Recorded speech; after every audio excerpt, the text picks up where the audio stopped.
다음 주제인 프랜차이즈 진출 기업, 희망 기업들이 사업 추진 중 유의해야 하는 법률이라는 주제로 한번 살펴보도록 하겠습니다. Q&A 부분은 뭐 세션 1, 2를 다 합쳐서 마지막에 세션 2 발표 마치고 Q&A는 한꺼번에 진행을 하도록 하겠습니다. 네, 살펴볼 순서는 먼저 미얀마의 프랜차이즈 사업에 대해서 전반적으로 한번 살펴보겠습니다. 그리고 세부적으로는 프랜차이즈가 뭔지, 그리고 어떤 사실 요 유망업종, 이건 사실 저희 이제 법률가적인 부분에서보다는 저희가 이제 여기에서 이제 미얀마 진출에 가장 프런트 라인에 있다 보니까 어떠한 이제 많은 관심을 가지시고 저희가 바라봤을 때 이제 어떤 영역이 유망해 보이는지 한번 저희가 생각하는 유망업종에 대해서 한번 말씀을 드릴 거고요. 그리고 마지막으로 프랜차이즈 진출 시에 고려해야 되는 사항은 뭘까? 이러한 점에서 한번 살펴보고 마지막으로 시간이 허락하면 이제 그 상표권법에 대해서도 간단히 한번 살펴보도록 하겠습니다. 네, 먼저 미얀마 프랜차이즈 사업은 2011년 시장이 이제 개방 이후에 초기에는 뭐 지금도 그렇지만요. 초기부터는 사실은 외식업을 중심으로 많이 성장을 했습니다. 빠르게 성장을 했고요. 이제 외식업 성장에는 사실 해외에서 이미 성공한 브랜드를 가지고 와서 미얀마에서 빠르게 자리 잡는 경우가 많았습니다. 그래서 뭐 한국 회사 중에 롯데리아도 그렇고요. 뭐 KFC, 그리고 뭐 시간이 가면서 공차, 뭐 크리스피 크림, 미국의 도너츠 회사죠. 그리고 뭐 피자헛, 그 다음에 2019년 이제 작년에는 피자마루, 이렇게까지 많은 브랜드들이 뭐 이제 세부적으로 어떤 방식으로 미얀마에 진출했는지는 다 다르겠지만 이제 미얀마에 진출을 했습니다. 근데 뭐 동시에 사실 모든 회사가 다 진출을 한 거는 아닙니다. 미국의 사실 주요 외식 업체들도 진출을 사실 검토했는데 뭐 정치적이나 경제적인 이슈로 검토가 취소되고 아니면 축소된 경우가 많이 있었습니다. 뭐 주요한 예로 스타벅스 같은 경우는 사실 진출을 하기로 해서 미얀마 투자청에 승인까지 이제 받은 상태에서 뭐 어떤 이유인지는 스타벅스에서 별도로 밝히고 있지는 않지만 그 이제 미얀마 진출이 전면 취소되었고요. 버거킹 같은 경우도 이제 뭐 양곤 국제공항에 뭐 아울렛 2개를 이제 레스토랑 2개 국제선 국내선 이렇게 열어서 운영을 하고 있다가 최근에 이제 국내선 쪽은 닫고 이제 국제선 이제 체크인을 다 끝내고 이제 검사까지 다 받고 나가야지 이제 사용할 수 있는 그래서 뭐 일반 시민들은 사용할 수 없는 그렇게 해서 굉장히 축소된 경우들도 많이 있습니다. 그러면 근데 이제 그런 외식업만 이제 성장을 했느냐? 또 그건 아닙니다. 그래서 최근 몇 년간은 외식업 중심에서 교육, 이제 미용 이런 사업으로 영역을 좀 확장하는 모습을 보이고 있습니다. 그래서 뭐 예를 들면 유명한 사실 뭐 육아 교육 브랜드죠. 뭐 짐보리라는 거와 뭐 영국 쪽 영어 교육하는 핑구 잉글리시, 한국에도 많이 있는 뭐 월스트리트 잉글리시 이러한 이제 교육 이제 사업으로 프랜차이즈를 확장하고 있고요. 그다음에 뭐 한국계 화장품 회사들도 이제 각 쇼핑몰 이런 곳에 이제 점포들을 가지고 있는 것으로 파악이 되고 있습니다. 그러면서 이제 미얀마 국내 브랜드 또한 이제 외국에서 들어오는 브랜드 말고 국내 브랜드도 프랜차이즈 시장에서 상당히 확장을 하고 있습니다.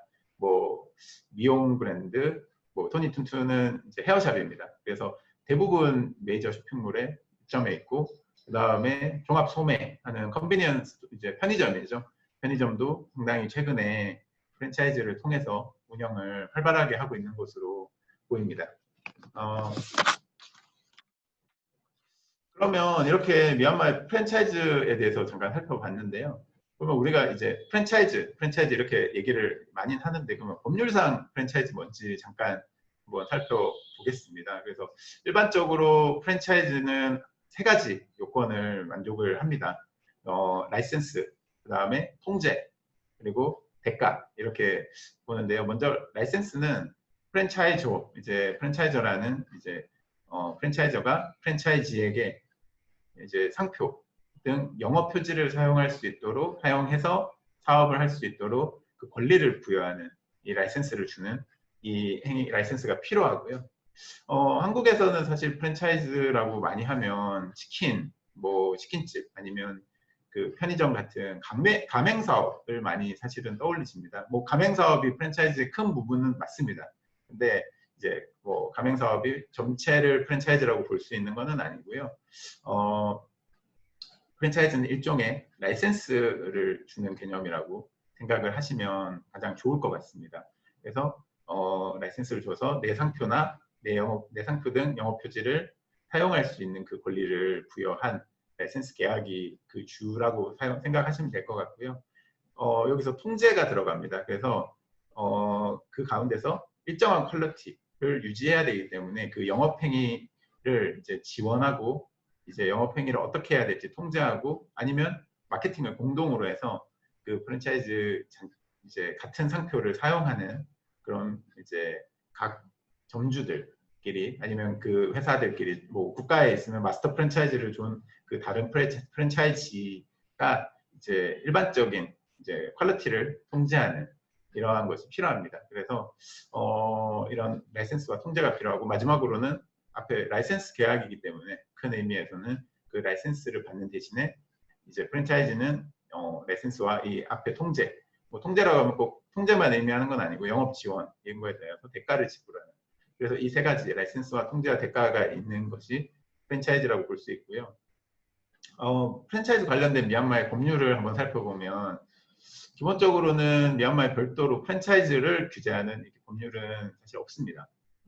근데 앞서 말씀드린 것과 같이 프랜차이즈는 라이센스 계약의 일부다. 라이센스 계약과 좀 비슷하다 이렇게 말씀을 드렸잖아요. 그래서 프랜차이즈 또한 사실 그 관계 또한 일반 라이센스의 형태를 띠고 있고 그래서 프랜차이즈 관련 계약도 다른 일반적인 계약과 같이 이제 컨트롤 액트의 적용을 받게 됩니다. 그래서 그 안에 있는 컨트롤 액트의 그 내용에 있는 거기에서 계약 관계를 구성하는 그런 법률들의 이제 적용을 받게 되고요. 그리고 기타 만약에 기타 다른 법률을 살펴보면 아까 말씀 지식재산권, 특히 이제 상표권법이 되겠죠. 그리고 이제 미얀마에서 이제 외국인 투자를 하게 될 때 이제 미얀마 투자법 또 적용을 받게 될 거고요. 그리고 현지에서 법인을 세워야 되기 때문에 그 법인을 어떻게 운영하고 그 법인의 어떠한 이제 의사결정 이런 부분들을 관할하고 있는 미얀마 회사법 이러한 부분들을 이 부분들이 이제 미얀마 프랜차이즈에 관련된 법률이라고 생각하시면 될 것 같습니다. 한국에서 사실 프랜차이즈 하는 많은 회사들이 사실 뭐 중국으로부터 시작을 해서 한국에서 이제 왼쪽으로 쭉쭉 갔었죠. 그래서 중국을 가고 그다음에 이제 베트남 가면 사실 굉장히 저도 베트남이나 뭐 상해나 이런 게 가보면 상당히 많이 진출을 해 있더라고요. 근데 어떻게 이러한 근데 다 획일하게 진출하는 것은 아닙니다. 그래서 해외 프랜차이즈를 진출할 때 프랜차이즈 회사들이 해외에 진출할 때 어떤 방식으로 어떤 유형으로 진출이 가능한지를 한번 살펴보겠습니다. 크게 두 가지로 정리를 할 수 있는데요. 뭐 여기는 지금 해외 진출 프랜차이즈 유형은 총 세 가지인데 크게 두 가지고 이걸 좀 더 구분하면 세 가지인데 두 가지는 먼저 뭐 간접 투자와 직접 투자로 구분할 수 있을 것 같습니다. 그래서 간접 투자는 이제 마스터 프랜차이즈를 통해서 이제 간접 라이센스를 줘서 이제 간접 투자를 하는 형태고 직접 투자는 이제 내가 직접 회사가 들어가는데 그 직접 투자의 형태에는 내가 이제 현지에 있는 로컬 파트너와 합작을 해서 들어갈 것이냐 아니면 내가 단독으로 진출할 것이냐 이 두 가지를 나눠서 총 이제 해외 프랜차이즈가 해외 진출하는 유형의 크게 뭐 세 가지 정도로 구분을 뭐 세부적으로는 세 가지 정도 구분을 할 수 있을 것 같습니다. 우선 마스터 프랜차이즈에 대해서 살펴보면요, 이제 이건 간접 투자입니다. 그래서 이제 라이센스 계약과 형태는 상당히 유사하고요. 해당 지역에 대해서 우리 브랜드의 이제 뭐 판매나 브랜드를 사용할 수 있는 그런 이제 뭐라고 할까요? 파트너사랑 라이센스 권한을 부여하는 거예요. 파트너사의 라이센스 권한을 부여하는 거고요. 마스터 프랜차이즈 계약에 따라서 운영이 되고 라이센스 피와 로열티를 제공받는 것이 이제 일반적입니다. 그리고 이제 본사에서 꼭 제공해야 되는 물건이 있으면 그 판매하는 그 물건을 공급하고 이제 거기서 수익을 일정 부분 가져가는 게 일반적인데요. 라이센스 피랑 로열티를 좀 유사하게 생각하시는 분들이 상당히 많아서 뭐 약간 구분을 하자면 라이센스 피는 사실은 뭐 말 그대로 어떤 라이센스를 받기 위해서 이제 제공하는 금액으로 보시면 되고요. 일반적으로는 원타임입니다. 그래서 내가 어떤 라이센스를 받기 위해서는 이제 라이센스 피를 한번 이렇게 얼마 이렇게 제공하고 지불하는 금액이고요. 로열티 같은 경우는 그 사용에 대해서 비례해서 지불하는 것이 일반적입니다. 그래서 뭐 프랜차이즈 같은 경우는 뭐 매출액, 뭐 연간 매출액 비례해서 구성을 뭐 하는 경우도 있고요.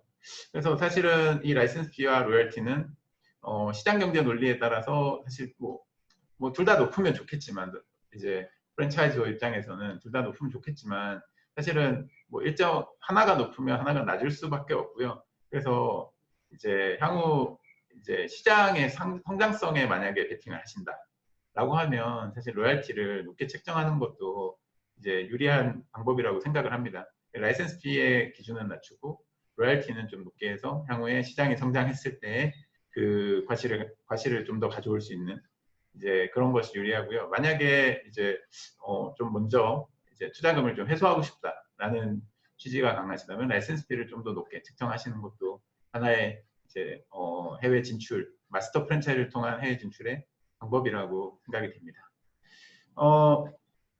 다음으로 이제 직접 투자를 하게 되면 사실 합작을 할 수도 있고 단독으로 사실 진출을 하실 수도 있습니다. 그래서 합작을 하면 현재 이제 파트너를 세워서 파트너와 함께 현지 파트너, 현지 기업과 이제 합작 회사를 세워서 투자를 하고요. 단독으로 하면 이제 100% 내가 이제 미얀마에 투자하는 외국인 투자자로 단독 진출하는 건데 이 세 가지에 대한 부분에서 장단점을 한번 살펴보고자 합니다. 네, 그래서 프랜차이즈 해외 진출을 한번 이제 총 마스터 프랜차이즈와 단독 설립하는 방안과 합작 투자를 봤을 때 뭐 여러 가지 고려사항이 있을 것 같습니다. 그래서 이런 고려사항을 한번 정리를 저희가 한번 해봤습니다. 그래서 정리를 해봤고 여기서 어떻게 유리한 거는 뭐 저희가 한번 A를 줘봤고요. 뭐 상황에 따라서 어떻게 될지 모르겠다는 B, 좀 불리해 보인다 이런 부분은 한번 C로 제가 한번 평가를 한번 해봤습니다. 이게 뭐 꼭 정답은 아닙니다. 정답 숫자나 이런 정답은 아닌데 우선은 한번 그 이유랑 이런 부분들을 한번 같이 한번 살펴보면 좋을 것 같습니다. 우선 초기 영업 안착에 대한 부분은 마스터 프랜차이즈 같은 경우는 프랜차이즈가 사실 전적으로 운영을 하기 때문에 직원 관리나 초기 마케팅에는 상당히 유리하다고 보입니다.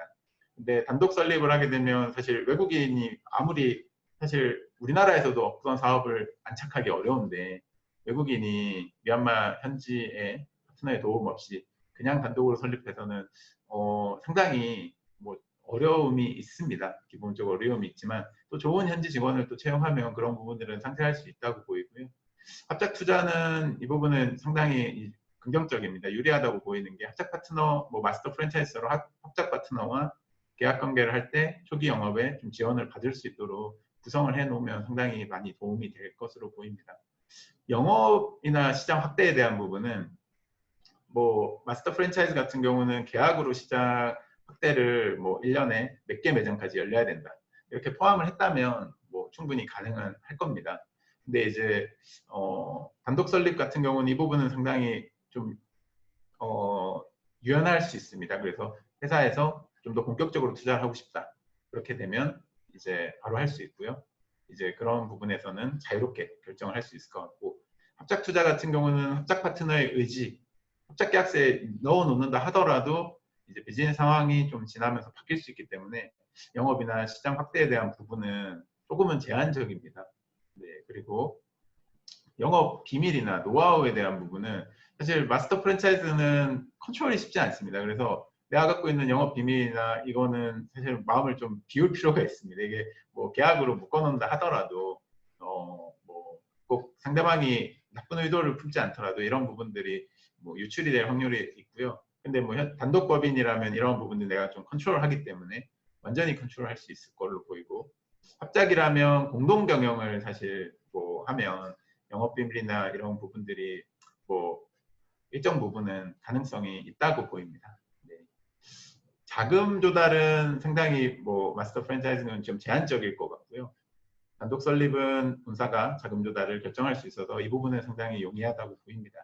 그리고 합작 계약 파트너 및 파트너의 의지에 따라서 합작 투자 같은 경우는 자금 조달이 제한적일 수 있을 것 같습니다.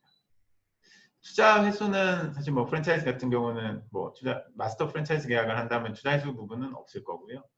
이제 단독 설립을 하면 뭐 매각을 하든 배당을 하든 뭐 감자를 하든 사실 지금 미얀마 회사법에서 이런 부분들 다 열어놓고 있거든요. 그래서 뭐 단독으로 이사회에서 본사에서 결정해서 이런 투자금 회수나 이런 부분들이 이익이 한다면 뭐 배당이나 이런 걸 통해 충분히 가져올 수 있어서 이런 결정은 용이한데, 합작 투자하는 경우는 이제 뭐 상대방은 더 투자하고 싶을 수 있고 아니면 한국에서는 더 투자하는데 상대방은 일정 부분 회수하고 싶을 수 있어서 좀 이런 유연성은 조금 떨어진다라고 보입니다. 리스크 관리는 사실 프랜차이즈의 평판 리스크가 상당히 이제 마스터 프랜차이즈는 함께 존재한다라고 생각됩니다. 그래서 리스크 관리나 이런 부분은 좀 어려움이 있을 것 같고요. 합작 투자 같은 경우도 합작 파트너의 리스크가 완전히 뭐 이런 합작 사업에 전이되지는 않겠지만 합작 파트너의 리스크가 본사로 이전이 이제 그 합작 회사로 이전이 가능할 것으로 보이고요. 단독법인 같은 경우는 뭐 본사에서 자체에 대해서 평판이나 리스크 관리를 할 수 있으니까 그런 부분에 대해서는 이제 뭐 조금 더 유리한 부분이 있다라고 여겨집니다. 유망 업종인데요. 제가 이제 바라보는 미얀마의 유망 프랜차이즈 업종에 대해서 한번 살펴보겠습니다. 저는 여러 업종이 있겠지만 교육 시장이 상당히 유망할 것으로 좀 판단이 되었습니다. 그래서 우선 미얀마 사람들이 자녀 교육이랑 자기 개발에 대해서 관심도가 상당히 높습니다. 그래서 뭐 자녀들에게 높은 수준의 교육을 제공하고 뭐 저희 회사 직원들만 해도 많은 숫자가 뭐 저녁에는 방통대에 다니고 주말에 학원을 다니고 이렇게 해서 학위나 어학 등에 대해서 자기 개발을 상당히 하고 있어서 이러한 관심도는 상당히 높고요. 그리고 사회가 이제 발전하면서 중산층이 증가하고 이러면서 자녀 교육의 조기 자녀 교육 시장이 급격하게 증가하지 않을까, 중국의 경우나 이렇게 바라봐도 이렇게 예상이 됩니다. 그래서 앞서 살펴본 것 같이 사실 뭐 여기서 가장 활발하게 활동하는 곳은 제가 뭐 생각에 월스트리트 잉글리시 정도로 보이고요. 지금 현재 메인으로 총 3개 정도 센터에서 한 30명 정도 원어민 선생님으로 운영을 하고 있는데, 아까 앞에 말했던 뭐 진볼이나 이런 좀 다른 이렇게 교육시장 브랜드들은 사실은 가지고 온 그 브랜드의 오너가 내 자녀를 좀 교육하고 싶은 목적으로 사실 우선 들어와서 이제 소규모로 아직까지 운영하고 있어서 아직까지는 그런 교육 브랜드에 대한 부분, 교육에 대한 부분에서 이렇게 경쟁이 적지 않나 미얀마에서 좀 그렇게 판단이 되고요. 그리고 조금 이제 교육 시장에서 조금 시장을 더 넓혀본다. 그러면 중국이나 다른 나라 사례를 봤을 때 뭐 아동에 대한 보육에 대한 이제 시장이 상당히 넓어질 것으로 보여서 아동 사진 촬영 뭐 프랜차이즈 같은 보육 소비에 대한 시장 진출도 상당히 프로미싱하지 않을까 이렇게 생각을 하고 있습니다. 그러면 프랜차이즈 진출할 때 한번 고려 사항에 대해서 한번 살펴보겠습니다. 먼저 이제 투자 방식인데요. 이제 아까 말씀드린 직접 투자와 간접 투자 사이에서 이제 회사의 진출 전략을 고민하시면 될 것 같습니다. 그래서 신중한 접근이 필요할 것 같습니다. 그래서 간접 투자를 하신다면 이제 프랜차이즈의 사업을 키울 수 있는 의지가 있는지를 좀 확인해야 되고요. 그리고 투자 확장을 이제 좀 강제할 수 있는 그러한 방안을 좀 포함해야 되겠습니다. 합작 파트너를 결정하실 때는 이제 뭐 기업의 규모나 합작 파트너가 국제적 프랙티스에 대한 이해도나 뭐 이 회사가 가지고 있는 강점 이런 것들에 대해서 많이들 이제 좀 고민하실 필요가 있고요. 여기 또 가장 중요한 부분인데 주요 자재가 수급이 가능한지, 뭐 한국에서 꼭 가져오셔야 되는 물건이 있다. 그러면 이러한 부분들이 가지고 올 수 있는 부분인 건지, 아니면 현지에서 조달이 가능한 물품은 어떤 부분이 있는지, 이런 주요 자재 수급이 가능한 부분들도 확인을 하시는 것이, 고려하시는 것이 중요하고요. 이제 아까 말씀드렸던 이제 통제에 대한 부분에서 직원 교육 시스템을 어떻게 가져갈 것인지, 본사와 미얀마 간 동일한 서비스 제공이 가능해야 될 텐데 이제 그게 가능하도록 어떻게 시스템을 가져갈 수 있으실지, 그런 부분에 대해서 좀 고려하실 필요가 있습니다. 그리고 이제 뭐 그리고 마지막으로 브랜드를 이제 지켜야 되니까 미얀마에서 상표권을 등록하는 절차를 항상 먼저 진행하실 필요가 있습니다. 미얀마에서 합작법인을 설립할 때 앞에서 합작 파트너 얘기가 나왔는데 고려할 사항은 다음에 한번 기회가 되면 어떠한 사항을 고려하고 어떻게 계약 조건을 짜고 이러한 부분은 다음에 기회가 될 때 한번 또 다루도록 하겠습니다. 마지막으로 상표권 이제 보호에 대해서 간략하게 살펴보면요. 현재 미얀마는 상표권과 대해서 별도의 법률이 존재하고 있지는 않고 관습법적으로 등록을 하고 공시하고 실제로 사용하는 방식으로 상표권을 보호하고 있습니다. 그래서 이런 다른 법률, 등록법이나 형사법이나 이런 다른 법률들로 우선 상표권이 보호되고 있고요. 공시는 뭐 신문에다 이렇게 하게 되어 있고요. 주요 한국 기업들 공시한 신문에 공시한 샘플들입니다. 이러한 이제 기업들이 왼쪽에는 현지에 설립된 시멘트 법인의 상표를 공지한 것이고요. 이제 오른쪽 회사는 한국에 본사가 있는데 한국에 있는 상표권을 미얀마에 공시해서 이러한 공시 절차를 통해서 등록을 했고 공시해서 이제 실제 사용을 통해서 이제 그 상표권을 보호를 지금 현재 받고 있습니다. 저작권과 동일하게 상표권법도 통과가 됐습니다. 그래서 아직 시행 전인데요. 그래서 영업활동에서 이제 특정 기업의 상품을 개별화하고 타인의 상품과 식별되게 하는 모든 표장을 우선 상표라고 이제 받고요, 이제 정하고 있고요.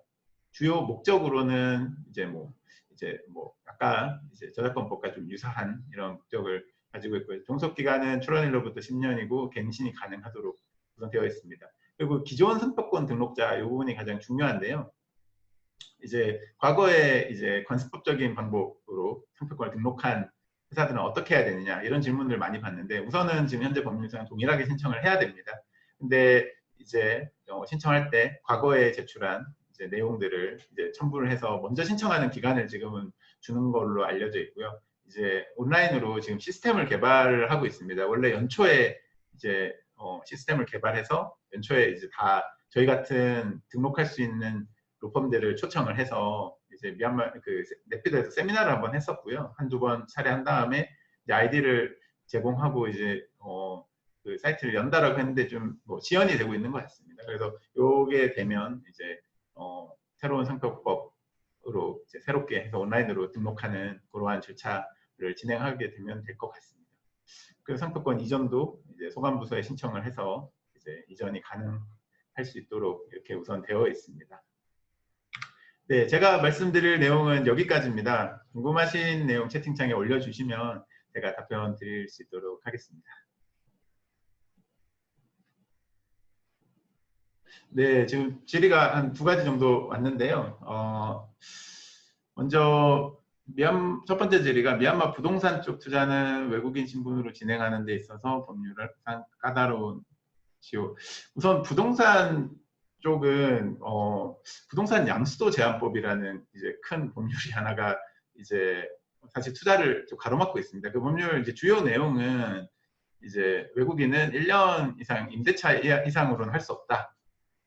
이렇게 우선은 정하고 있어서 이거를 부동산 투자는 그걸 예외로 적용한 이제 미얀마 투자법이나 이렇게 통해서 부동산을 개발하고 이렇게 투자를 진행하셔야 되는데요.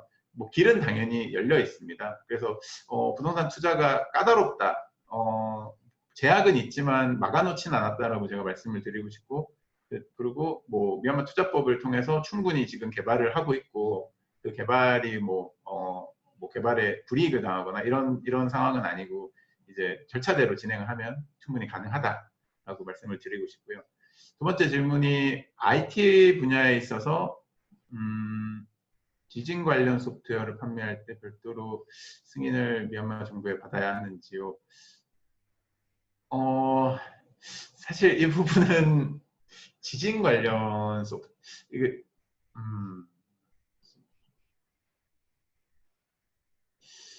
사실 이 부분은 정확하게 저도 좀 조사가 좀 필요한 부분인 것 같습니다. 뭐 지진 관련이라고 해서 뭐 승인을 별도로 따르게 받아야 될 걸로 보이지는 않고요. 이제 소프트웨어를 판매할 때에 어떠한 이제 소프트웨어도 저작권이 어떻게 해야 될 것인가 이 부분에 대해서 어떻게 할지는 한번 조금 저희도 이 부분은 예, 제가 지금 바로 답변을 좀 드리기는 좀 쉽지는 않을 것 같고요. 이게 라이센스에 대한 부분이어서 이런 부분은 좀 확인을 한번 해서 질문하신 네, 이렇게 별도로 답변을 드릴 수 있도록 하겠습니다.